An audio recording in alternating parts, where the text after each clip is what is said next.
bienvenue dans Incarne qui tu es, le podcast qui vous accompagne tout au long de votre voyage pour découvrir votre mission de vie et réussir vos transitions professionnelles.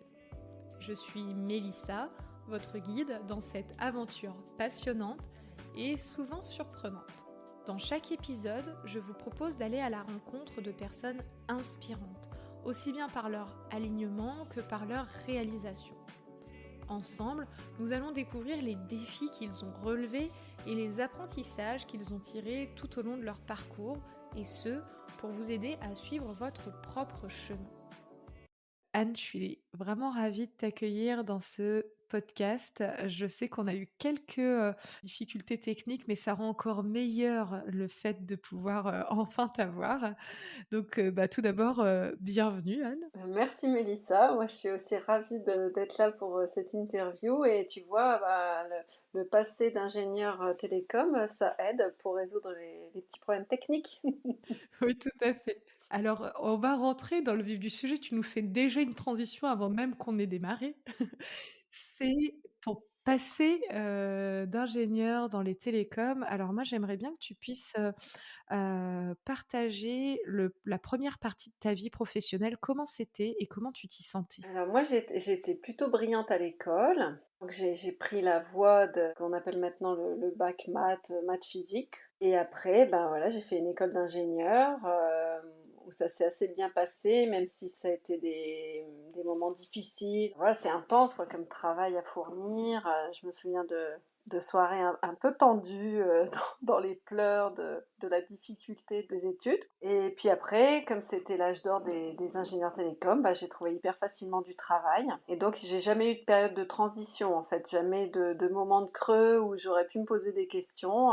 Donc voilà, j'ai poursuivi, j'ai même changé d'entreprise. Bon, c'était plutôt une vie qui me plaisait beaucoup, hein, parce que je gagnais bien ma vie, c'était très rempli. Dès que j'avais des vacances, je partais à l'autre bout du monde. Je me posais pas trop de questions. Ah, c'est vrai que dit comme ça, le tableau a l'air plutôt, très agréable. Mission intéressante, poste, on va le dire comme ça, plutôt prestigieux. Le salaire, les vacances, OK, et en même temps, tu dis: «Tu as jamais eu le temps de te poser». Il y a un moment après où ce moment de se poser arrive dans ta vie? Et ben, en fait, je l'ai pas trop choisi ce moment où j'ai dû me poser. Vers 29 ans, j'étais avec mon compagnon actuel et on a souhaité avoir des enfants. Et moi, malheureusement, j'ai fait une première grossesse extra-utérine. Donc là, c'est comme si ça avait été le premier mur que je me suis pris dans ma vie. Et là, ben, en fait, j'en ai fait une dépression parce que c'était une blessure narcissique très forte et c'était la première difficulté que je rencontrais dans ma vie et que c'est pas ce que j'avais planifié qui allait se réaliser. Donc voilà, quand on a une grossesse extra-utérine, on va à l'hôpital, on est opéré. Après, il y a une petite période de convalescence qui a été un petit peu plus longue pour moi parce que du coup, justement, je faisais cette dépression. Et après, il faut rester entre 6 mois et 1 an sans tomber enceinte parce qu'il faut laisser le temps à l'utérus de se cicatriser. Mmh. Voilà, donc ça a été, voilà, une période pour moi de réflexion, d'aller voir une psychologue pour comprendre, ce qui m'arrivait. Et c'est vrai qu'une fois qu'elle a eu posé ce terme de blessure narcissique, à l'époque, ça m'a suffi. Donc j'ai fait 3 séances, j'ai dit: «Ah d'accord, c'est juste ça, bon ça va alors». Est-ce que tu peux l'expliquer avec tes mots? Parce que peut-être tout le monde ne sait pas ce qu'est une blessure narcissique. Qu'est-ce qu'elle t'a dit, la psychologue, justement, qui t'a permis de t'apaiser? Elle m'a expliqué que moi j'avais un projet d'avoir un enfant et c'est comme si, la nature me refusait ce qui était évident pour moi. Donc voilà, j'étais confrontée à une impossibilité de réaliser ce que moi j'avais envie de faire. Excuse-moi Anne, à ce moment-là, du coup, ce sont ces mots-là, le fait de conscientiser ce qui se passe, qui te permet de t'apaiser? Moi ça m'a suffi, à cette époque-là, oui ça m'a suffi. Mais bon, dans la suite ça m'a plus suffi. Mmh. Mais à cette époque-là, c'est aussi que malheureusement, je suis pas tombée sur une psychologue, très fine, je pense, Ah! qui m'a mise très vite en réaction puisqu'elle a très vite, plaqué des schémas sur ma famille en disant que mon père ceci, ma mère cela, et c'était trop heurtant pour moi qu'elle mette tout de suite des étiquettes sur ce que j'avais vécu, et qui étaient des étiquettes très grossières, voire même vulgaires. C'était pas possible pour moi d'entendre ça. Donc, rapidement, donc, tu vois, 3 séances, j'ai arrêté d'aller la voir. Et puis comme ça a été mieux, bah, j'ai repris ma vie comme je la menais jusqu'à ce moment-là. Mmh. Et le véritable changement, c'est quand j'ai enfin eu une grossesse normale, on va dire, OK, pour accueillir ma grande fille, qui aujourd'hui a 18 ans, hein, donc tu vois, ça fait quand même quelques années. effectivement. Ouais, mais elle m'a fait aussi poser beaucoup de questions parce qu'en fait, elle est arrivée en siège et qu'à l'époque, bah, il Mmh. n'était pas question que les bébés en siège, ils naissent par voie basse. Et donc j'ai eu une césarienne pour l'accueillir, et c'est là que j'ai rencontré, bah, des sages-femmes, différentes des sages-femmes courantes. Il y en a une qui m'a fait une séance d'hypnose. Enfin, voilà, j'ai commencé à rencontrer tous des corps de métier que je connaissais pas, toutes des techniques inhabituelles pour moi, des ostéopathes, enfin bon bref, voilà, toute une nouvelle manière d'appréhender la santé, qu'elle soit psychique ou corporelle, de manière différente. Voilà, et comme j'avais cette césarienne qui était programmée, bah, pour moi, c'était vraiment une grande douleur de ne pas pouvoir l'accueillir par voie basse. Et là, j'ai vraiment misé beaucoup sur l'allaitement. Et c'est là que j'ai rencontré la formidable association Galacté, qui est un peu l'équivalent de la Leche League, mais dans la région lyonnaise. Et c'est vraiment une association incroyable pour moi, qui a vraiment été un tournant de ma vie, et qui m'a vraiment fait connecter de la sororité, les cercles de femmes qui s'entraident entre elles, le fait d'apprendre de ses pairs, hein, PAIR, eux, là en l'occurrence, est vraiment de baigner dans un savoir-faire transmis comme ça, sans injonction, sans prise de pouvoir. Ça a vraiment été quelque chose de super bon pour moi. OK, donc l'arrivée de ta fille, c'est un double cadeau. Le cadeau de d'accueillir la vie qui était le cadeau que tu attendais finalement, mais également le cadeau de s'ouvrir à toute une autre manière de prendre soin. Tout à fait, ouais, ouais. Vraiment, c'est vraiment le double cadeau que j'ai reçu, effectivement. OK, alors qu'est-ce qui se passe pour, la jeune maman, qui fait ses découvertes? Comment tu évolues dans tes premiers pas de maman et qu'est-ce que ça a comme impact sur ta vie? Eh ben, moi, je passe par énormément d'injonctions contradictoires. Donc, c'est-à-dire que en moi, je sens des choses, et à l'extérieur, on me dit plein d'autres choses. Donc, moi, je sentais vraiment l'envie d'allaiter mon enfant, de la choyer, de ne pas la laisser pleurer, de prendre soin. Et en fait, on me disait plein de choses, qu'il fallait ne pas l'allaiter trop, qu'il fallait la laisser pleurer. Et alors, ça me mettait dans un état de stress pas possible, parce qu'évidemment, quand on est jeune maman, on veut faire bien. Et j'ai tâtonné comme ça pendant, je sais pas, peut-être 6 mois. Et la rencontre d'un médecin qui est allé encore plus Enfin, il m'a dit en gros, bon, c'est vraiment bien d'avoir allaité 6 mois, mais ça, c'est en Afrique que ça se fait. Ça m'a tellement heurtée que j'ai dit: «Ah non, mais là, c'est terminé, en fait, d'aller prendre l'avis de personnes extérieures, c'est terminé». Ça Et suffit. là, ah oui, ça suffit. Mais c'est bien, en fait, hein. Moi, j'ai besoin de me prendre des murs, en fait, pour prendre mes décisions et me faire confiance. Donc là, bah, j'ai dit: «Bon, maintenant, je m'écoute moi et ça va très bien se passer». Et effectivement, à partir de ce moment-là, ça a été plus fluide. Donc là, c'est encore un cadeau finalement ce médecin, qui te fait cette remarque, enfin qui sort de enfin je sais pas, qui est stellaire, je sais pas comment on peut la qualifier.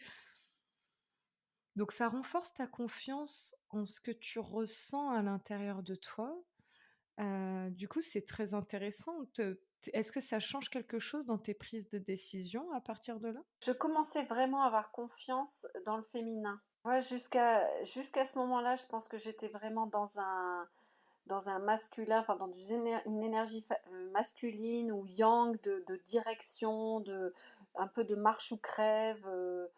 Voilà, j'étais pas forcément tendre avec moi-même, hein. Je faisais beaucoup d'heures au travail, c'était intense, quoi. Et c'est vrai que ce moment-là, dans ma vie, c'est vraiment un moment de bascule. Alors évidemment, maintenant, je le vois avec le recul, parce que je continuais à travailler quand même à cette époque-là, hein. Je tirais mon lait, enfin bon bref, c'était tout un micmac. Et le vrai étape tournant, je l'ai pris quand Lison, elle a eu 3 ans et que là, j'étais enceinte de son petit frère. Où là, j'ai commencé un congé parental et voilà, là, ça a été encore une autre vie, quoi. Mmh. Et qui dit congé parental dit une vraie pause effectivement. Tu es pas en train de courir entre ton nouveau-né et ton travail. Ça ouvre du coup encore un peu plus le champ des possibles pour toi, j'imagine? Oui, oui, bah, ça me permettait de ralentir, d'être, plus au rythme de mon enfant de 3 ans et puis du nouveau petit frère qui arrivait. Donc ça, c'était des moments plus tranquilles, d'être à un rythme plus physiologique et d'être plus dans l'accueil des émotions. Ma fille aînée a été très intense, donc voilà, ça prenait beaucoup de temps d'accueillir, ses pleurs, ses colères, ses frustrations. Quand tu dis: «Ma fille, elle était très intense», qu'est-ce que tu veux dire par là? C'est difficile de savoir pour moi si c'est parce que j'autorisais ces émotions, que ces émotions s'exprimaient, ou si c'est elle qui avait beaucoup d'émotions à sortir et qu'elle les sortait. Tu vois? Ça c'est difficile de savoir a posteriori si c'est ce qu'on propose comme cadre qui fait que l'enfant il a accès à ses émotions, ou si c'est tout de suite un enfant comme ça qui fait qu'il met en place le cadre qui lui convient. C'est presque la question de qui de l'œuf ou la poule là, on va C'est c'est ça, exactement. bah, ce que je veux dire, c'est que, en fait, si je comprends bien, ça veut dire que c'était une petite fille, qui avait effectivement, beaucoup d'émotions, à exprimer et du coup, encore une fois, là, le challenge, c'est pour toi d'apprendre à, accueillir, à recevoir, à, peut-être savoir aussi qu'est-ce que je fais de ces émotions? Mmh. Tout à fait, mais ça, c'est aussi grâce, à cette association Galactée, puisque c'est une association qui m'a suivie, tout au long de la petite enfance de mes enfants et c'est grâce aussi à ces cercles de femmes que j'ai appris, ce que c'était qu'une émotion. C'est tous les écrits d'Isabelle Filiosa, qui m'ont accompagnée Mmh. à cette période-là, les bouquins qu'on se passait entre nous. Il y a une bibliothèque, magnifique à Galactée avec des bouquins extraordinaires qu'on peut emprunter et oui, voilà, j'ai appris à faire autrement que ce que moi j'avais reçu, grâce à des livres. Je comprends, tout ce que ça a ouvert et surtout le fait que tu aies été super bien entourée durant ce congé parental et ça, c'est très, très précieux. Je le souhaite vraiment à toutes les femmes. Comment ça se passe du coup l'après? Parce que, bah, le congé parental a une fin. Déjà, est-ce que tu appréhendes la fin et comment se passe le retour en entreprise? Et ben, donc là, j'ai enchaîné 2 congés parentaux, puisque après il y a la troisième qui est arrivée et en fait, mon chef de l'époque, quand je suis partie, il m'a dit: «Toi, je te reverrai jamais».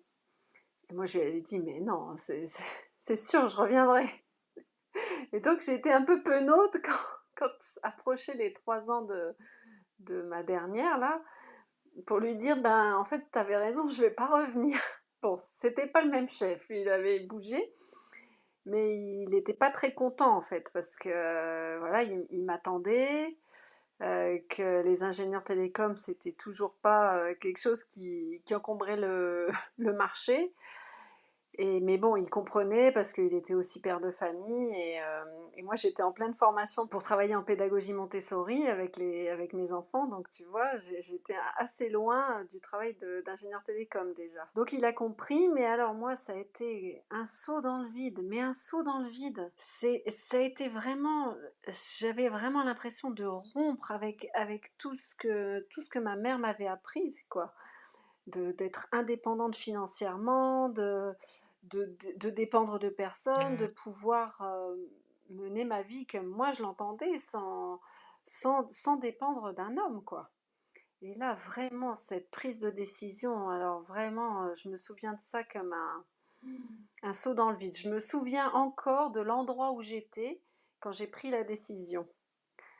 C'est vraiment ce truc de dire: «Bon, bah, là, maintenant, si je veux pouvoir continuer ce travail d'accompagnement de mes enfants, bah là, je fais confiance.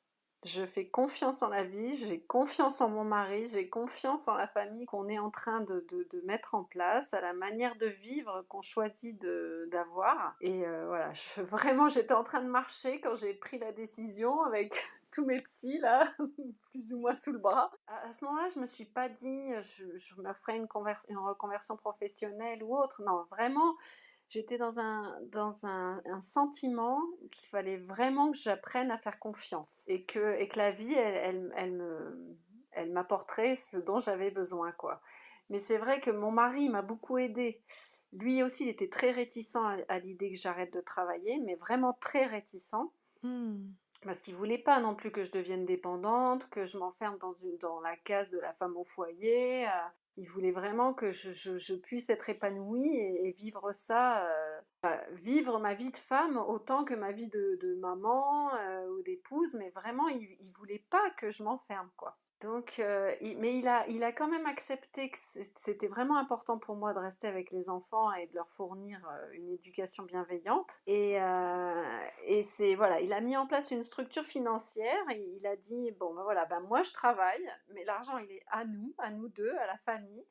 Et la maison qu'on achète à deux, parce que j'avais déjà beaucoup travaillé en tant qu'ingénieur télécom, on l'achète à 50-50. Donc en fait, il m'a mise dans une situation financière confortable, où même si potentiellement on se séparait 10 ans après, et ça vraiment, un environnement qui m'a permis de prendre cette décision, on va dire, le plus sereinement possible, même si déjà ça a représenté pour moi un saut dans le vide. Mais oui, enfin, c'est fou. Alors, il y a plusieurs choses. Il y a ton mari, effectivement, qui a ses craintes et ça se comprend.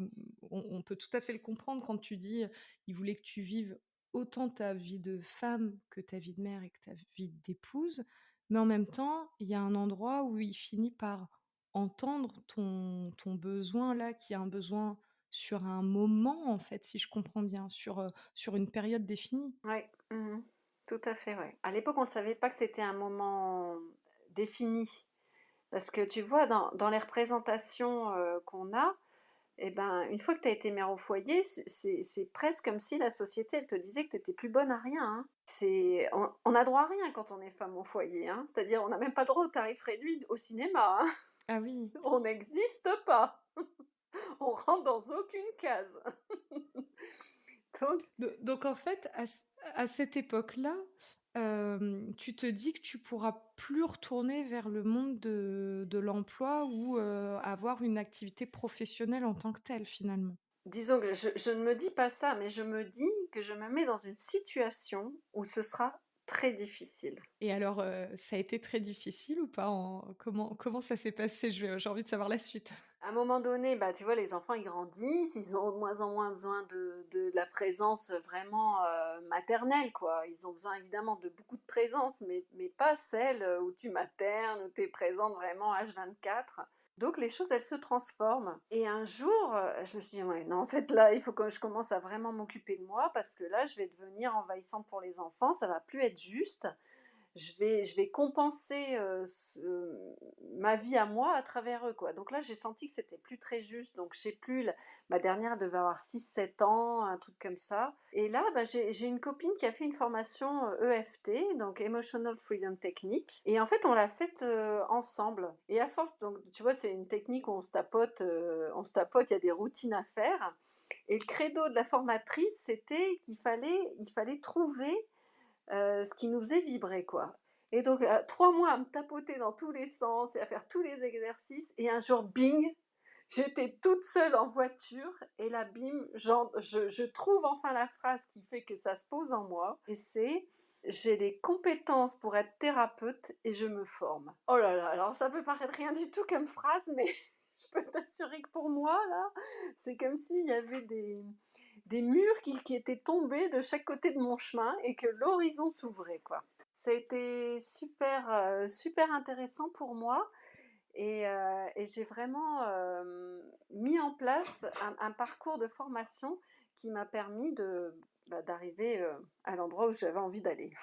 C'est hyper puissant. Alors moi, je sais ce que c'est que l'EFT, mais, est-ce que tu pourrais décrire un petit peu plus? Parce que je les tapotements, d'accord, mais l'objectif, l'intention qui est derrière, pour qu'on comprenne mieux pourquoi cette phrase vient débloquer à ce point quelque chose en toi? Alors l'EFT, c'est un outil qui vise à un peu, se rassembler et faire circuler l'énergie vitale. En se tapotant, plusieurs endroits, ça met quelque chose en route, que moi j'appelle l'énergie vitale, mais il y en a qui vont appeler ça le chi, il y en a qui vont appeler ça la libido, enfin voilà, il y a plein de noms différents et c'est comme si c'était se laisser être touché par soi-même en fait, cet outil. C'est s'accorder du temps et ouvrir les perspectives, se mettre quelque part dans un état modifié de conscience qui fait que bing, il y a quelque chose qui va pouvoir advenir. Ouais, c'est vraiment un outil très puissant. Alors cet outil puissant, il te permet de te donner l'autorisation de te dire, «En fait, il y a une thérapeute qui sommeille en moi, et je vais mettre en œuvre un parcours, qui me correspond». Ce parcours qui te correspond ensuite, c'est quoi? Et ben là, à ce moment-là, j'ai eu deux possibilités. J'étais très, très, très attirée par la communication non violente parce que j'en avais fait plein, pour apprendre, à gérer les émotions justement.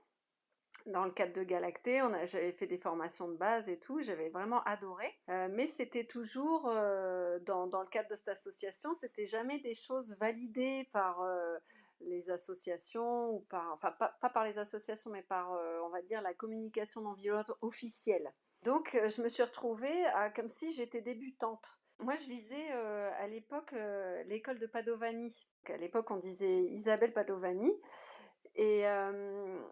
vraiment, j'avais envie de faire ça. Donc je me suis dit: «Bon, bah, je fais la formation de base en communication non violente, mais en parallèle de ce petit dada que j'adorais là, je faisais pour moi de la thérapie biodynamique» et ça, je trouvais que c'était vraiment un outil ultra puissant, quoi, qui m'avait vraiment libérée de tas de casseroles, qui venaient de mes lignées. J'avais fait des tas de psychogénéalogie, enfin, de la gestalt. Enfin, c'est un outil en fait, la biodynamique, c'est une boîte à outils et je me disais: «Ah mais ça aussi j'aime bien». Donc en parallèle de la formation de base en communication non violente et ben, j'ai fait les modules de base de l'école biodynamique qui est basée à Montpellier, Écully et Paris. Là, c'était assez puissant aussi, quoi. Mais Anne, excuse-moi Anne, mais là, on est passé à des formations et un univers qui est très, très loin de l'ingénieur en télécom. Comment est-ce que tu étais déjà ouverte à l'époque ou, c'est vraiment ce passage par la maternité qui t'ouvre? Je pense que alors moi, je sentais des choses que de temps en temps, j'exprimais, mais comme j'étais dans un milieu, on va dire, qu'on dit cartésien, mais c'est pas faire honneur à Descartes que d'utiliser, son nom pour décrire, ce milieu. Ben, en gros, on m'a beaucoup renvoyé que j'étais folle, quoi. Ben, du coup, je fermais ma bouche. Quand on me renvoyait ça, moi, je me taisais parce que c'était un endroit trop délicat et puis, effectivement, ça me paraissait un petit peu bizarre ce que je ressentais, c'était surtout des perceptions. J'avais rien qui me venait aux yeux, mais c'était beaucoup de perceptions. Après, j'ai mis des mots sur tout ce que je percevais et maintenant je sais ce que c'est et c'est mon outil de travail. Mais à l'époque, je savais pas, quoi. C'est vrai que c'est important. Il y a beaucoup de personnes, enfin, en tout cas, moi, que je rencontre, qui se sentent appelées vers des métiers, en lien avec, les mondes subtils, on va le dire comme ça pour faire simple, mais qui ne se l'autorisent pas, à cause de ce que ça peut renvoyer effectivement aux proches, à la société. Tu parlais de folle, c'est très fort, quoi. Mmh mh. Oui, oui, c'est quelque chose qui fait très, très peur et comme on vit dans un monde où, c'est plutôt ce qui est visible, qui est mis en valeur ou qui est cru ou, voilà, ce qui est tangible et le monde de l'invisible ou le monde du plus subtil, il est un peu, moqué. Bon alors du coup, tu as réussi, si je comprends bien, notamment par, les accompagnements psychocorporels et la biodynamique, tu as déjà vécu sur toi, peut-être te libérer de cette peur de passer pour folle ou du fait de réprimer cette voix, c'est bien ça? Mmh. Oui, tout à fait et puis je me suis surtout beaucoup libérée de la colère qu'il y avait en moi, qui est vraiment une émotion qui laisse pas la place au subtil parce elle est très consommatrice d'énergie et elle met en réaction et elle peut être très brûlante Et du coup, elle empêche d'être dans un truc plus calme, plus serein. Et c'est ça que j'aime dans la biodynamique, c'est qu'elle accueille tout, quoi. Elle accueille cette colère qui est souvent interdite depuis qu'on est tout petit. Et c'est tellement important de la laisser sortir, cette colère, parce que cette colère, c'est une émotion très importante, parce qu'elle montre juste les limites qui sont dépassées. Et vraiment, la colère, c'est une émotion très importante à sentir. OK, alors, ça me parle beaucoup effectivement et je vois encore une fois le lien où tu parlais, au début de ta première re maternité, de ta fille avec, ses émotions finalement, ton parcours professionnel, enfin ton parcours déjà personnel t'amène à exprimer ensuite tes propres émotions et te voilà maintenant, à engranger des outils pour accompagner d'autres. Donc formation CNV en poche et formation biodynamie en poche, qu'est-ce qui se passe pour toi? Ah bah, c'était pas la formation en biodynamie en poche, hein, parce que la biodynamique, c'est 5 ans de formation. Là, ce que je viens de te décrire, c'était que les modules d'approche Ah ouais, qui te permettent de déterminer si oui ou non tu fais l'école. OK. Donc là, c'est déjà très, ça dépote déjà pas mal, mais, mais par rapport à la formation en elle-même, c'est vraiment l'apéritif, quoi. Donc après, là, après, j'ai fait vraiment la formation qui dure sur 2 fois 2 ans, puis après une année pour le mémoire. Mais là, ça, c'est vraiment un nettoyage incroyable. C'est vraiment une école qui te laisse devenir le thérapeute que tu es déjà et qui te donne les outils pour appréhender le corps et la psyché et vraiment faire le lien entre les deux et trouver ce qui est bon pour soi. C'est vraiment se connecter à son trésor intérieur et du coup apprendre à aider l'autre à se connecter à son trésor intérieur. C'est beau, enfin ça me parle beaucoup, encore une fois. Tu Ça donne même envie de retourner se former après. Ah ouais, je comprends. Alors tu vis cette expérience, extrêmement enrichissante pour toi, et extrêmement enrichissante pour t'outiller pour accompagner l'autre. J'ai une question qui me vient parce que c'est une question qu'on me pose souvent. Si tu avais 3 conseils à donner à quelqu'un qui se sent appelé vers les métiers de l'accompagnement, mais qui sait pas, vers quel type de pratique, vers quel type d'école se tourner, 3 conseils pour pouvoir l'aider à cheminer son questionnement pour trouver ce qui est juste pour lui? Moi, je sais pas si je vais en trouver 3, mais pour moi, le conseil le plus important, c'est d'écouter l'outil qui fonctionne pour lui-même. Parce que c'est en le vivant soi-même, corporellement, psychiquement, en étant vraiment convaincu par la puissance de l'outil, parce que des outils, il y en a des tonnes. Des formations, il y en a des tonnes.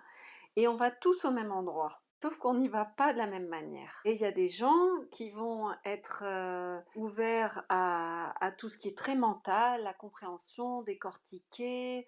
Et ça va leur parler. Et ça va mettre du changement pour eux. Moi, ça n'a jamais fait du changement. Moi, si je reste dans ma tête, je vais dire, je peux comprendre ce qui s'est passé, mais il n'y a pas de changement réel dans ma vie. Moi, j'ai besoin du corporel. J'ai besoin que mon corps, il se sente en sécurité. J'ai besoin que mon corps il soit aligné entre le ciel et la terre. Et c'est ça pour moi qui a fait le changement. Moi, si je passe pas par mon corps, il n'y a rien qui passe. Donc voilà, je suis allée à l'endroit qui me parlait à moi. Voilà. Et c'est ça qui m'a fait choisir la biodynamique plutôt que la CNV. Alors que la CNV, c'est un outil incroyable qui fait aussi se connecter à ses besoins, c'est un outil subtil, etc. Mmh. Mais pour moi, ça suffisait pas. Moi, j'avais besoin de sentir. Vraiment, j'avais besoin de retrouver mes sensations corporelles. J'avais besoin de revenir dans mon corps. Donc voilà, pour moi, c'est la chose à savoir quand on a envie d'aller vers quelque chose, c'est essayer des tas de chemins et trouver l'outil qui nous correspond à nous. Et dans ce que tu dis, c'est l'outil qui nous correspond à nous, c'est l'outil qui fonctionne sur nous, si j'ai bien compris, qui transforme des choses en nous. Ouais, tout à fait. Ouais, je trouve, l'approche assez, juste et surtout, du coup accessible parce que si on se dit, bah, j'ai juste à déjà vivre la transformation pour moi. De toute façon, il faut que ça commence par moi pour que je puisse accompagner les autres, et que je me fie à mon, radar, mon scanner intérieur pour voir, ce qui me correspond le mieux. Donc un seul conseil, mais conseil, très puissant. Je pense qu'on peut quand même on pourra quand même le redécortiquer pour donner de la matière parce que tu l'as très, très bien expliqué et c'est vraiment un questionnement auquel les gens sont très, très souvent confrontés donc on partagera les conseils d'Anne sur le sujet. Alors une fois que tu as choisi l'outil qui transformé pour toi, que tu as suivi donc si j'ai bien compris 5 années, de formation qui dépotent. Comment tu te lances? Est-ce que tu te lances tout de suite? Enfin, comment ça se passe? Alors on peut pratiquer assez rapidement avec l'école biodynamique, on peut pratiquer à la fin du cycle 2. Ça a été la période du covid donc bon, c'était pas très propice. Donc bon moi j'avais envie de m'installer de toute façon en tant que thérapeute.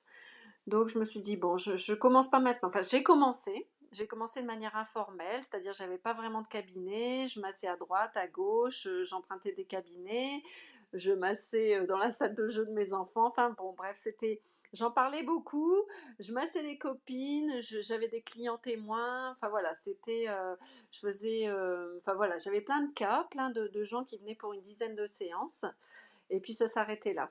Il y en a une quand même qui a continué, qui est encore, ma cliente aujourd'hui. Ça s'est fait petit à petit, en plein alors que toute la famille avait le covid, on était en train de peindre, le cabinet, enfin la salle qui allait devenir mon cabinet.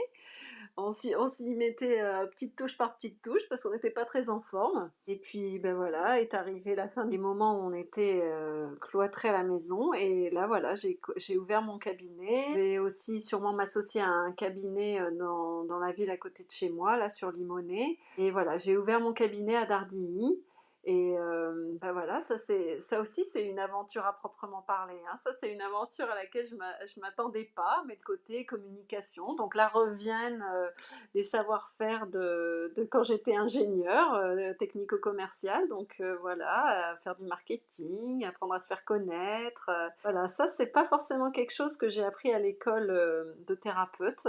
Trouver la manière de communiquer qui me correspond, ça, c'est aussi un tâtonnement, un moment, quelque chose à trouver, quoi. Je pense que la règle que tu, as appliquée pour, trouver ta formation peut tout à fait se redupliquer là aussi, hein. Les communications qui t'inspirent le plus, la manière dont ils fonctionnent, certainement que c'est celle qui te correspondra pour, développer ta propre communication aussi. Exactement, c'est vraiment ça que je m'applique.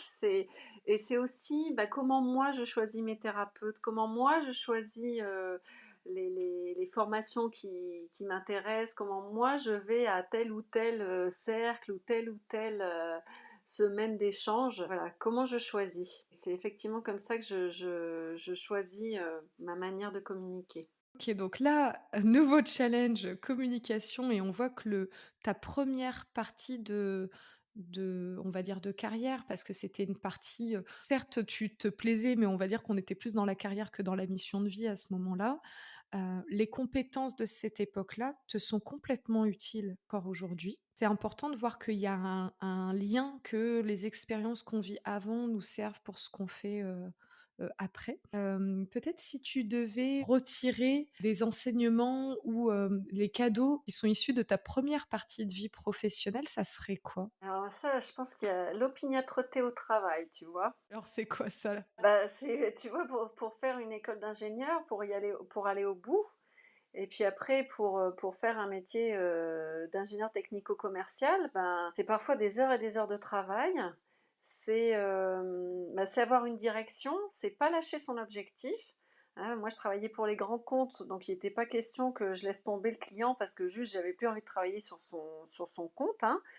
C'était une bagarre à chaque appel d'offres, c'était voilà, il fallait remporter le contrat, quoi. Il était même pas question, l'équipe dans laquelle j'étais, qu'on loupe le contrat. C'était pas possible, c'était pas envisageable. Donc ça, c'est sûr et en même temps, c'est aussi quelque chose que j'ai dû apprendre à assouplir, tu vois? Donc il y a l'avantage de continuer à avoir une direction, pas lâcher et en même temps apprendre à lâcher. C'est un équilibre à trouver, après quand on est dans un métier plus humain, Il y a aussi un endroit où il y a une grande souplesse à apprendre à avoir, à l'endroit où je l'avais pas trop en tant qu'ingénieur. Les qualités que j'avais dans mon premier métier, vraiment, je les ai teintées d'une souplesse et d'un plus grand accueil de mon état. C'est vraiment la combinaison des deux qui font que maintenant je peux profiter des qualités que j'ai développées en tant qu'ingénieur au service de mon cabinet aujourd'hui. Mais je les utilise pas de la même manière. Cet équilibre-là, cette notion d'équilibre, elle est très intéressante parce que ça veut dire qu'on ne met pas ce qui était avant à la poubelle. On ne se met pas à lutter contre une part de soi. On apprend à faire coopérer avec des nouveaux espaces qui se sont ouverts en nous et des nouvelles, peut-être une nouvelle vision aussi, un nouveau regard sur la vie. Mhm, tout à fait, oui. Du coup, maintenant que le lancement est fait, qu'on est à la phase de communication, la question que j'ai envie de te poser, c'est si on avait, quelque chose à te souhaiter, ça serait quoi la meilleure chose qu'on pourrait te souhaiter dans le cadre du développement de ton activité et de ta mission? Ah ben, de la réussite, évidemment. Ben, c'est l'équilibre entre de la place pour moi, de la place pour la famille et de la place pour mon cabinet. Tu vois, vraiment l'équilibre, c'est quelque chose qui est très important pour moi. Et bah, écoute, ça sera notre mot de la fin. C'est ce que je te souhaite de tout cœur, l'équilibre entre, les différentes, sphères de ta vie pour que tu puisses, accompagner, chaque personne dans son propre équilibre. Je te remercie beaucoup Anne pour, cette interview. Ça a été un vrai plaisir de pouvoir, recueillir ton parcours de vie teinté de subtilité, de sensibilité qui t'amène jusqu'à ta mission aujourd'hui. Merci Mélissa, merci pour ton retour.